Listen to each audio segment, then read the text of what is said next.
Roll.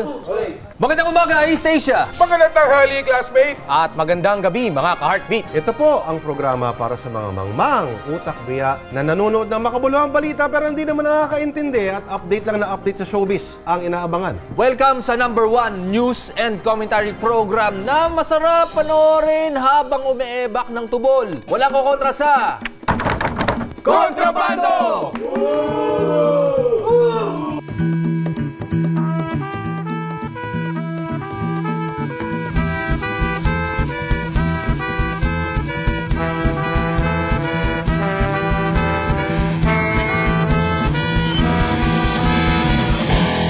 Sa ulo ng mga namamaga at nagnananang balita, gagong taxi driver, nag-ala ninja at sinamuray ang nagre-reklamong pasahero. Dayuhan, nagwala sa naiya at napag-alabang zabog sa droga. Sige, Shagupang! Sa palakasan, ang makabuluhang analysis ni Tito Bart sa Instagram account ni James Yap. Sa balita mula sa ibayong dagat, photographer sa Amerika, hindi nabuburat sa trabaho niya. Ang kanyang subject ay kumuha ng litrato ng mga burat! At sa komentaryong kupal, hihimay ng ating security and counter-terrorism expert ang pag-veto ni Pinoy sa 2,000 pisong aumento sa mga pensioners ng SSS.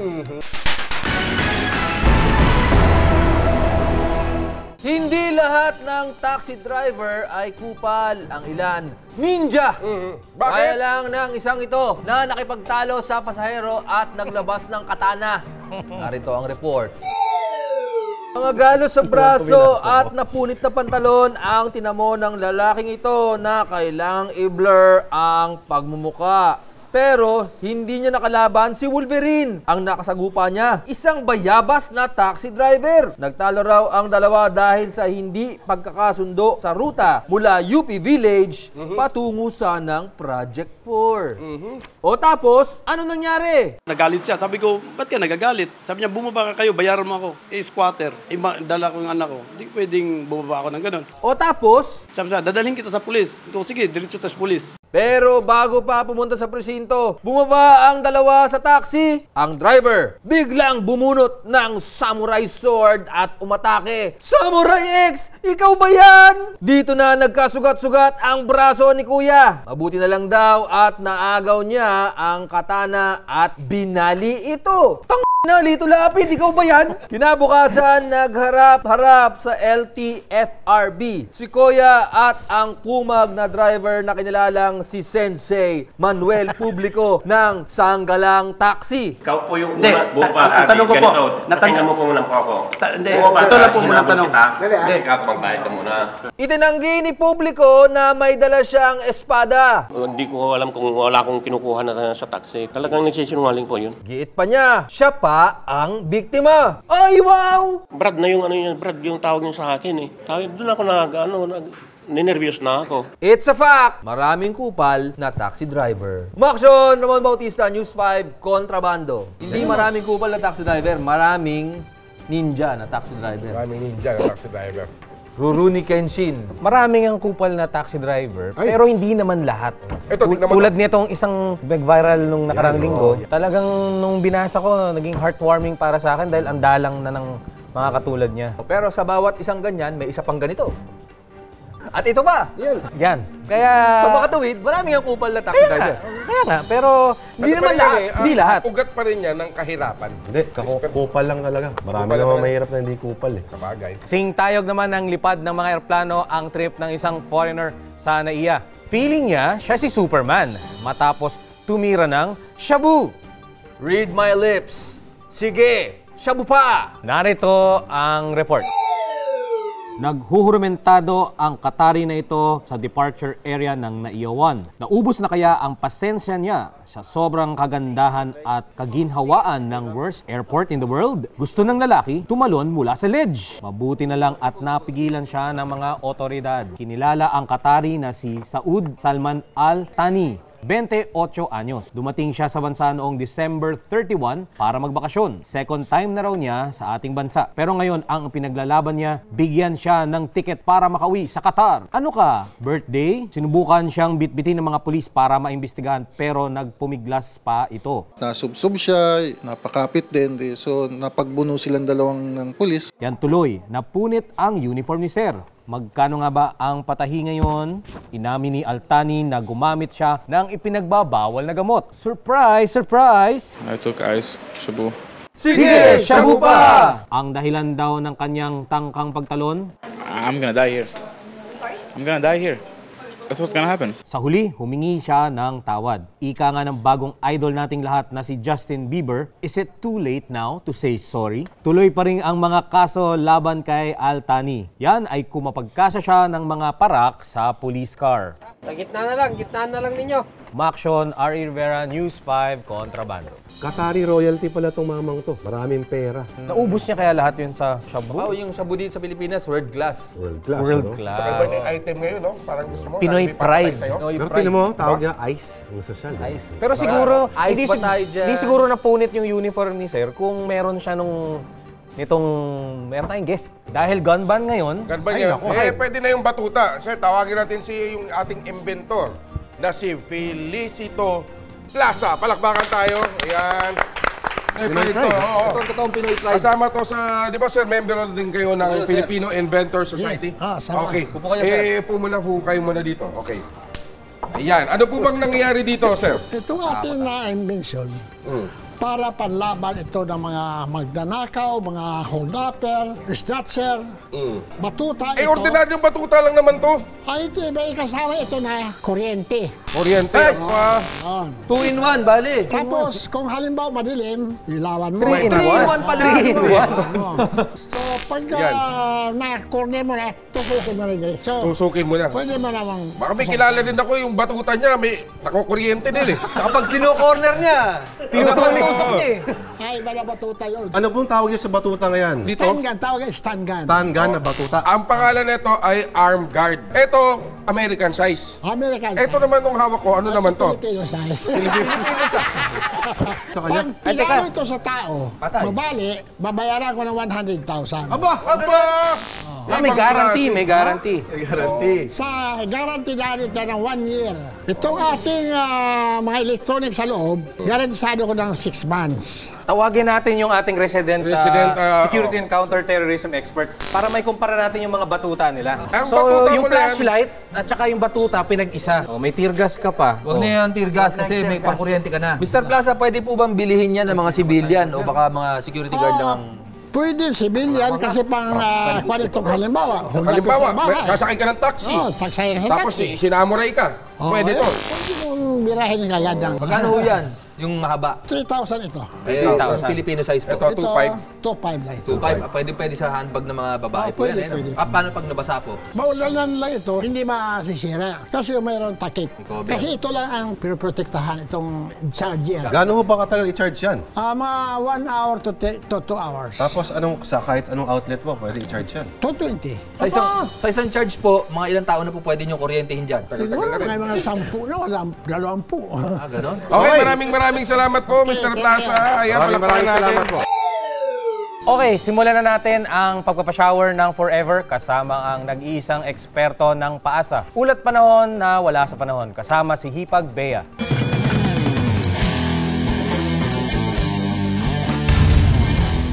Magandang araw, bayang malapit na mawalan ng pag-asa. Magiging bahagyang maulap ang malaking bahagi ng gitna at silangang Mindanao at maaraw naman sa kanluran tulad ng Zamboanga City.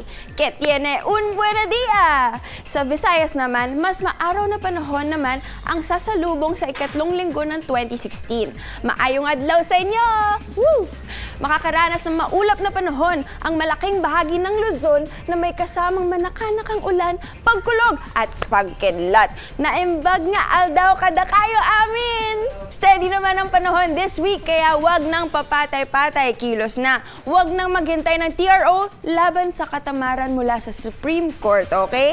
Para sa mga nagtatanong kung paano naman makasali bilang home partner sa Barangay Utakan, madali lang yan. I-follow ang @BarangayUtakan sa Twitter at Instagram at pakilike na rin ang aming page at panoorin kami tuwing Sunday 7 p.m. o after ng PBA. Abangan ang mga instructions doon. Mananalo kayo ng 20 pesos at chance na manood ng taping at ma-meet sina Ramon. Ayun, no?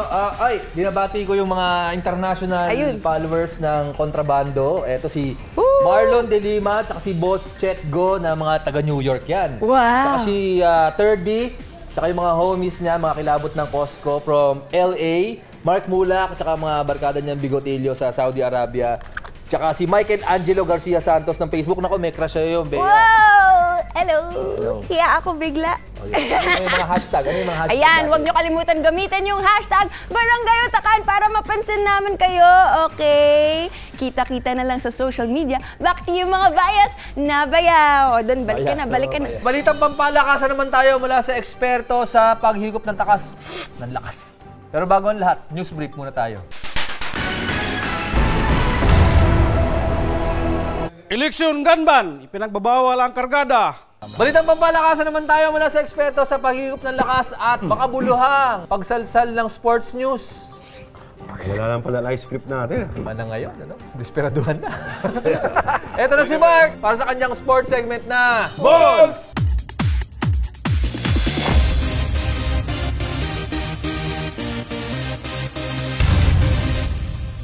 Hi fans! Dahil wala kaming balita sa Balls this week, nangailam na lang ako sa mga Instagram ng mga atleta. Ang akin napili, ang pinakasikat ng player sa PBA. Hindi si Wilmer Ong, walang iba kundi si Papa James Yap. Maaga na laglag ang star hotshot sa PBA Philippine Cup. Kaya ngayon, panina lang ang larmerda niya. Ito siya, piling malalim na isang sikat na art museum sa Antipolo. Arsti Parsti. Ito pa, model-modelan naman siya sa masabing art museum. In fairness, ang pogi, ito naman nag-dinner date sila ng kanyang Italian na girlfriend. Selos ako, Papa James ha. Ito pa, mukhang mahilig talaga sa art si Big Game James. Baka gusto niyang mag-post ako ng hubot-tubad. Ito naman, lumalapang si Papa James ng steaks na may kasama pang wine. Proud talaga siya dahil siya ang nagluto. Ito lang pang pa-more, nakipag-boodle fight naman siya sa mga kamag-anak niya sa Bacolod. Ito naman, kumain siya ng balot. Ang ikli naman ng short ni Papa James, hapit na hapit, nakakagigil. Sobrang makabuluhan ang balls natin this week, di ba? Kaya sa mga atleta dyan, mag-post na lang kayo sa mga Instagram. Ako nang bahala sa pag-stalk sa inyo. Back to you, boys! Ang stalking pala ngayon, pamamahayag na pala ngayon, ano? Pamamahayag na yan, no? Gagawin ko balayang pamamahayag nga. Gagawa ng report. Stalk ko lang si Chris Aquino. Balita naman tayo sa Ibayong Dagat kasama siyempre ang tigasing reporter ng Kupal News Network to give us an update on a developing story about a woman who takes pictures of a humongous dick. There's Anderson Kupal. Ano? Humongous. Humongous dicks. Malalaking tip.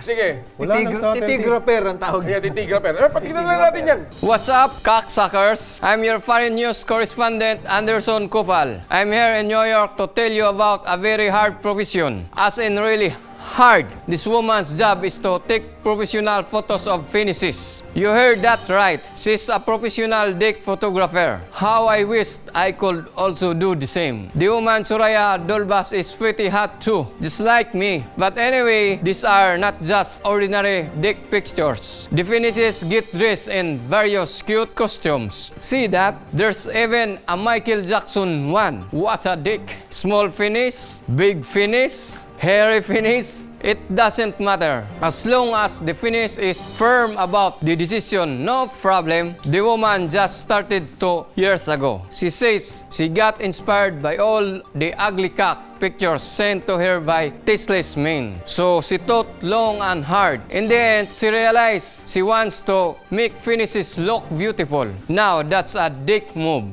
Isn't she sweet? So, instead of taking a stupid selfie with your cock, go to a professional dick photographer. Maybe you can dress your finish like Iron Man or the Ultimate Warrior. Hi to my friends in the Philippines, Daniel Deta. Hindi ko maintindihan yan kasi yung titi na parang napakapangit niyang bahagi ng katawan. Papayag ka ba na masama sa exhibit na ganun? Kailangan macro lens.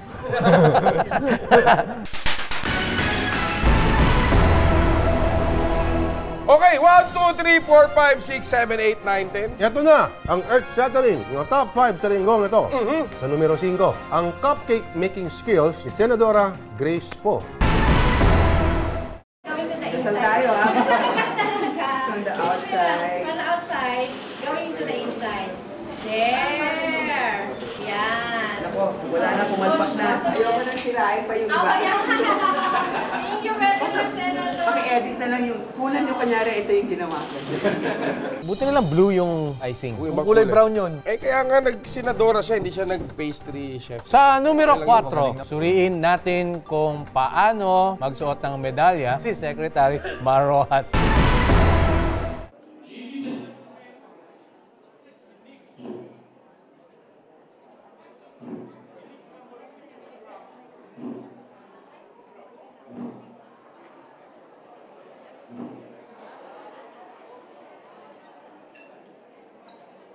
Ako, yari na naman ikaw, Ramon Bautista, sa comment sa baba. Dito na muna tayo with Jimena. Talaga. Yung mga taga Mindanao, ano masasabi nyo dyan? Huwag ka na magtawag! Sa numero 3, gaano karami ang dumalo sa hearing ng Honor Thy Father sa Kamara kumpara sa hearing, halimbawa, ng problema sa transportasyon? Activities and management of the Metro Festival. So, ano po ba naman ang kanyang activities and management of the Metro Festival? Siyempre, nakakapagod rin. Andiyan ka pala, Ramon Bautista. Diyan ako, dumating ako dyan. Pinanood ko yung mga... Mukhang mas marami pa kaysa doon sa pinakita, yung dumalo. Kasi nandun si John Lloyd. Si Eric Mati, andon. Si John Lloyd nandun, kaya John Lloyd, dumami dumating. rin. Ano ko rin kasi, pinag-usapan din dyan yung mga one-day screening ng mga pelikula. Okay. Bukod din First sa day, Honor last Thy- day. First day, last day, gano'n. Tapos tinanong ng mga nag-iimbestiga. Sino yung producer dito ng nilalang? Asan si Maria Osawa? Ganon? Natawa ko. Sa dinami-dami ng problema ng bansa, may panahon pa silang kilalanin si Maria Asawa. Hindi, syempre, pag-iimbestiga yan sa pop culture, dapat in touch tayo sa mga constituents natin. Monra, kilala kaya ni Marawasi o Maria Asawa? Syempre. Sa numero 2, Pero sir, bakit kayo pupuntang Rome? Chika-chika, sabihin ko kay, ipatayan mo yan. Patayan mo yan. Maraming taong pwedeng magsabi na patayin mo yung yan, referring to the microphone. Microphone yun. Pero pag si Duterte kasi nagsabing patayin mo yan, may lahat ibang binibigyan konteksto ng yun. konteksto, di ba? Ano ba meron dyan? Nakangati yung tenga ko. Bakit nga ba naagad si Duterte lagi? Hindi, in-explain niya na, Ano nandito raw? siya, in-explain niya, dahil meron siyang parang nararamdaman nga dito, di ba? Yeah, sa stroke na yun. Hindi naman. Easy. At ang nanguna sa ating top 5 sa edisyong ito, ang payo ng lolo ni Senador Chis Escudero sa kanya tungkol sa pananalita at barkada. Sabi sa akin ng lolo ko, Chis, kung magsasalita ka lang, bilis-bilis ang mga nagonte para kunwari totoo at tama ang sinasabi mo. Pangalawa, kung pipili ka lang ng barkada, sabi ng lolo ko, maski na pangit ka o wala kang itsura, katulad ko, siguraduhin mo ikaw na ang pinakamay itsura sa buong barkada nyo. Paano naman lagi ng number 1 yan? Wala na ba ibang top 1? Hindi, kasi parang inamin na niya na ano siya, sinungaling siya, tsaka hindi siya kapanipaniwala. Dinadala niya sa bilis ng salita, kaya yung lolo niya gano'n. Yun yung moral lesson ng clip na yun. Oo nga. Tama? Pero hindi siya nakakatawa. Oo nga eh.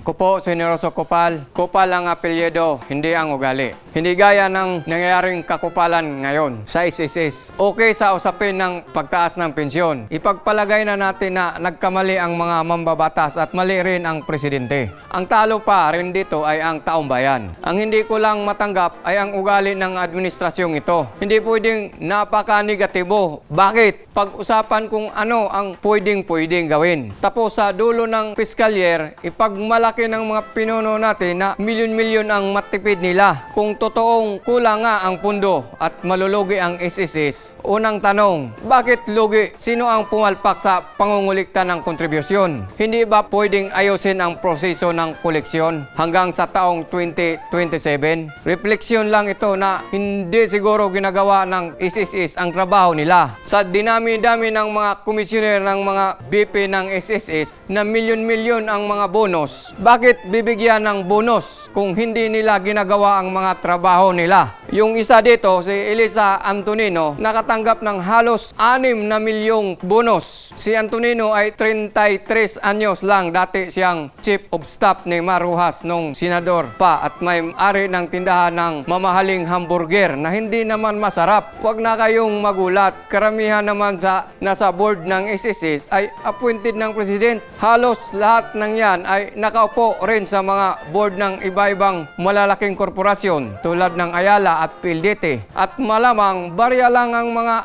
4 na milyon na binabayad sa kanila. Pero ang hindi ko maarok ay ito. Bakit gumagastos tayo ng 50 million kada taon sa sahod ng mga hinayopak na SSS komisyoner? Ano ba ginagawa nila? Bukod sa mag-attend ng mga meeting at magbilang ng mga bulbul nila? Tandaan, ilang buwan na lang ang administrasyong ito. Kung gusto may paraan, kung ayaw, maraming dahilan. Kung para sa mga mayayaman at malalaking negosyo, laging gagawa ng paraan. Kung para sa mga mananakay, manggagawa at retirado na kailangang mabuhay sa 46 pesos isang araw, maraming palusot, maraming salamat at na nyo lahat. Tama nga naman, sa isang banda, ang presidente, ika nga ni Atty. Mel, disappointingly correct. Hindi masyadong pinag-aralan, sabi ng ibang observers, fiscal experts, hindi pinag-aralan masyado itong batas na to. Pero, considering, nagtataka ka, karami naman miyembro ng Kongreso, mga LP. In-approve nila ito. Hindi ba nag-uusap ang partido at ang Pangulo? Di kasi, ano sa mga hakbang na ginagawa nila. Minsan kasi may mga nagpapapogi lang dyan. Di kasi, ano rin yan pwede rin i-critic ng mga tao yan na kaya nila in-approve yan. Dahil election. Ay, sa baka nag-iingat lang din yung administration. Dagdag pogi points. Pero, sa mga congressman. Dahil nga lumabas yung issue na yan, lumabas ngayon yung mga bonus at sweldo na nakukuha ng mga opisyal ng SSS. Medyo pwedeng hindi konektado yung dalawang issue na yan, pero nakakainit nga naman ng ulo. Mako-connect talaga yan. Na ang laki ng sinusweldo, may mga bonus pa na umaabot sa milyon. At ang mga naghihirap dyan, nagbabayad ng SSS. Yung mga sumusweldo na yan, hindi man nag-SSS yung mga hayop na yan. Justification kasi nila, sa mga members ng board, you get quote-unquote the best and the brightest ng mga executives. So inisip ko, okay, kung ganun karami ang mga financial experts na nakaupo sa board ng SSS. Bakit nangyari yan? Bakit siya may danger na malugi? Yun. Bottom line, tama nga, Sener. Kung gusto, maraming paraan. Kung ayaw, maraming dahilan. At yan, ang isa na namang edisyon ng mga namamaga at nagnananang balita. Ito po ang programa para sa mga talipandas, mga hayop, tungaw, tukmol, nalibunan ng social media. Sa ngalan ni Lord de Vera, R.A. Rivera, June Sabayton, Bea, Bart, Epe, at si Kupal. Ako si Ramon Bautista. Wala ko kontra sa... Kontrabando! Nasa Cebu ba tayo?